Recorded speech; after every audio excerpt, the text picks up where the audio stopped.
شوفوا ما شاء الله كي جا الهشاشه والطراوه والبنه ما نقولكمش، جا من اروع الوصفات.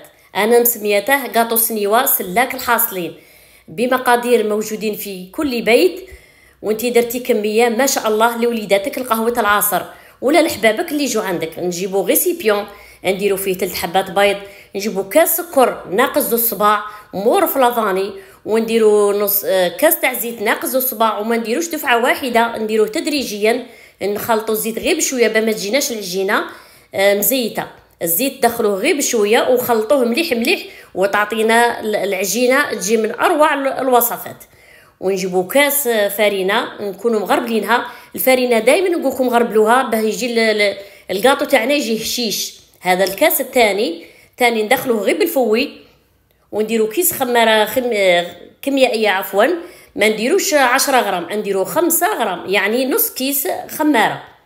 وندخلو هاك الفرينه في الخليط غير بشويه باه تجينا هاد العجينه تلصق في اليد. نديرو الكاس الثالث غير بشويه، بدروك نستعمل يدي، نديرو يدي باه نعرف شحال يخصني فرينه، خاطش اليد هي اللي تعرف الفرينه شحال نزيدو. نديرو الفرينه غير بشويه باه ما نيبسوش العجينه تاعنا.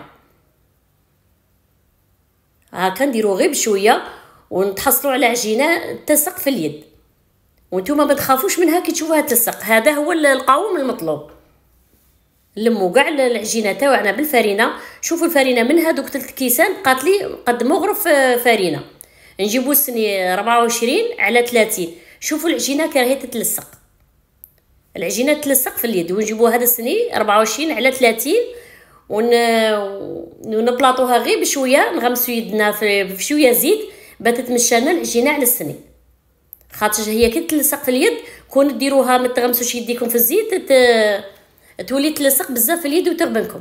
غير هكا بشويه، ونكونوا مسخنين الكوشه على 180 درجه، ونديروها طيب من التحت، ونعاودوا نحمروها تاني من الفوق طيب في 20 دقيقه طيب. وندوبوا الشوكولا تاعنا ونديروا مغرف تاع زيت فيها، ونديروا التزيين هو اختياري. كاين اللي يبغي يزينها بالبيبي او شوكولا ولا يزينها بالشوكولا، زينيها كيما تبغي. الوصفه المطلوبه هي اللي تجي ناجحه. انا زينتها بالشوكولا، وانتم زينوها بالحاجه اللي تكون عندكم، كاوكاو ولا بيبي او شوكولا. شوفوا تجي ناجحه هذا الكاطو. شوفوا كي يجي تحطيه لضيافك ولحبابك في هذا الصيف، وانتي تدعي لي ان شاء الله على هذه الوصفه الاقتصاديه والروعه، وتعطينا كميه ما شاء الله. ومع السلامه.